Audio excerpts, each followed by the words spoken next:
Hey everybody, this is John the Other. Obviously. And as you likely know, Dr. Jordan Peterson is under attack by the mainstream left, again, obviously. Now this is nothing new, of course, as the problematic professor has been subjected to attack pretty much continuously since he emerged as a public figure about 2 years ago. But within the past week, the corporate media has escalated their attacks on Dr. Peterson in both number and in pitch. One of the many examples of this came from The Walrus, which, in spite of a heavy left-leaning slant, I had previously thought of as an organ demonstrating some journalistic integrity. I'll wait while you laugh at me for that. After a brief experiment in integrity, The Walrus expelled their recent editor-in-chief, Jonathan Kay, from their offices, and they have now refocused their publication along more ideologically pure political talking points. I had not read recent commentary from The Walrus until I read their attack on Dr. Peterson, or as The Walrus calls him, the Professor of Piffle. That is actually their title, and there's a link to that in the low bar of this video. I'm going to read to you a couple of excerpts from that article just to give you a flavor. Quote, "It seems indisputable. Peterson is now the most famous professor in Canada.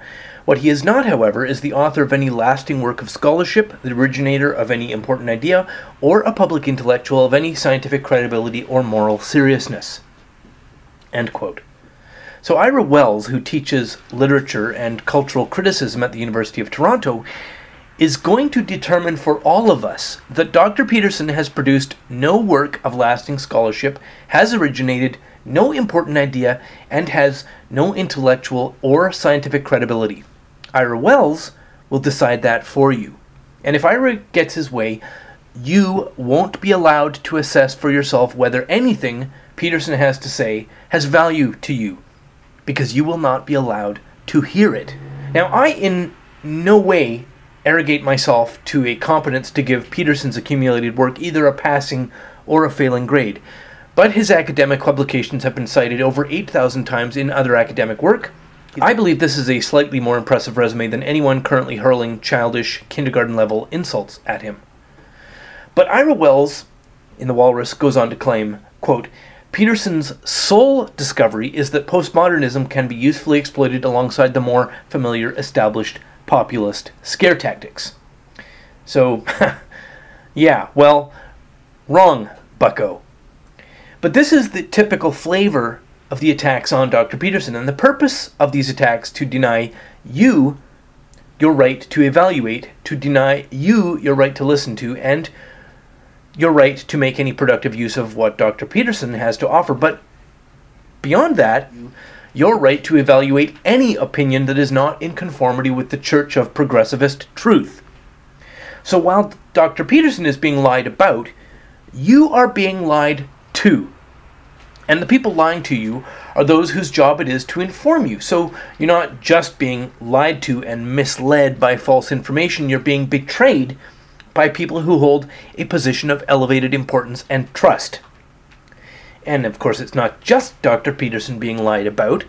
In the recent episode in which the staff at Laurier University embarrassed themselves by holding a Maoist struggle session for 22-year-old teaching assistant Lindsay Shepherd, Toronto Now, link in the low bar, published 3 days ago that the 22-year-old undergraduate is bullying the university, and that she is now a hero of the alt-right. Now, for those who don't recognize the dog whistle, alt-right is rhetorical code for white supremacist and possibly Nazi.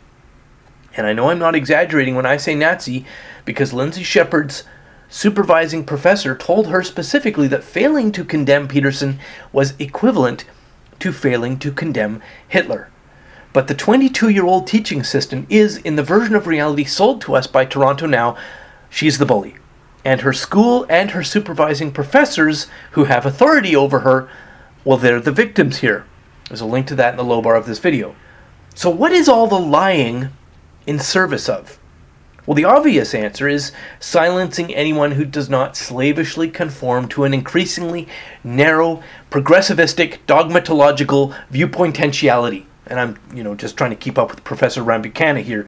But a better answer is that you are to be denied your right to hear anyone's opinion except that of a university social justice Puritan. And the tool used to deny you your right to hear other opinions is that you are to be lied to by journalists who already enjoy a special privilege of authority and platform because we have relied on them to truthfully inform us. And in purposefully and willfully lying to us, as now seems to be normal, we are being betrayed. And if that doesn't make you angry, well, I'll just leave you with a final thought about transsexual, non-binary, alternative pronouns, the ones that we are now required under penalty of law to use anytime somebody tells us about their pronoun preference, as that's what the problematic Professor Peterson first gained his notoriety for.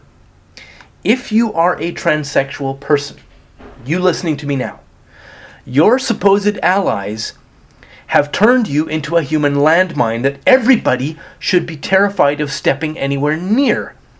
Because whether you mean to bring the threat or not, anyone getting your pronoun wrong is under the threat of committing a hate crime. And it doesn't matter if you personally are a tolerant and reasonable person or if you're a belligerent bully. You're somebody else's political football now, and your allies have made you too dangerous to even say hello to. This is the elimination of mens rea in the commission of a crime. So, congratulations for that. You do have my sympathy, although until you are not the human equivalent of unexploded ordnance, you won't have me using any pronoun to describe you except that most universal of all possible pronouns, which is to say, y'all. Last, of course, I just want to say thanks to all the people who've been supporting this channel and who've begun supporting the channel through Patreon. Link to that in the low bar. Thanks to everybody else for listening. Thanks for subscribing. And as always, have a lovely day, y'all.